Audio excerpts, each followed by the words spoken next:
with the continuing attack on the boarding schools in northern Nigeria and the loss of life of our children because of the ongoing conflict. And I expect to hear from you to tell us some of the ways that you believe the United States can engage and be able to confront the dastardliness of losing these boys and girls as they sleep.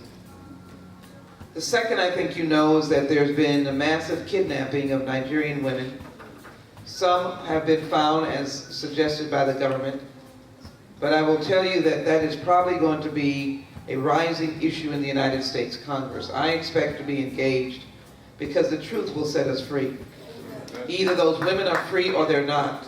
And if not, we need to embrace the world family and begin to focus and force a definitive effort to bring those women back as safely as possible. And hold the perpetrators responsible, liable for their actions.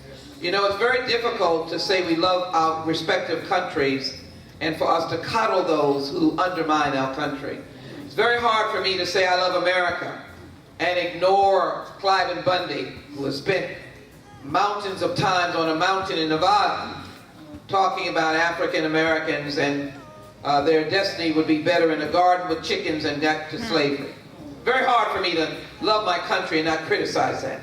So we can love our country and acknowledge that there are problems. Very hard for me to love my country and not chastise and admonish Sherry Donald Sterling. I know there's been a lot of motion, interviews going on, but you have to be held responsible for enunciating such hatred.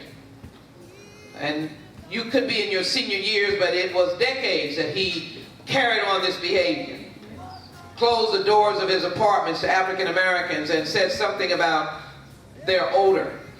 I love my country, but I cannot tolerate. And so love and admiration and respect still calls upon us to be challenging and to be the kind of effective critic that makes our respective countries better. Now, might I say I consider myself a sister and a daughter of Nigeria, because in my early years of schooling, and many of you have heard this, I traveled and studied at the University of Nigeria at Lagos and Ibadan. So I am at home, stayed with an engineering family in Lagos, and although my memory, I think you'll know that I know what I'm talking about because their home was on the little island off of the mainland of Nigeria. Yeah. And I would make my way back and forth to campus. So I feel that I can just as well talk about my country, the country that I had the privilege of studying in, as one that I have a great sense of affection and respect for, and will encourage throughout my legislative career to continue to build upon that friendship. For in closing, since I've come to Congress, I believe that I've known and worked with every president of Nigeria. And as you well know, as a member of Congress, it is important to engage with the sovereign government, but I have condemned where it is necessary to condemn, and I have applauded where applause is deserving, and I have listened to each and every one of you. For you are in fact the voices of advocacy for the greatness of that country and the greatness of America.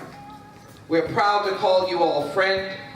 I thank you so very much for the kindness of calling me friend, and let our partnership continue on the road to victory for all of us and all of our children. As the song said,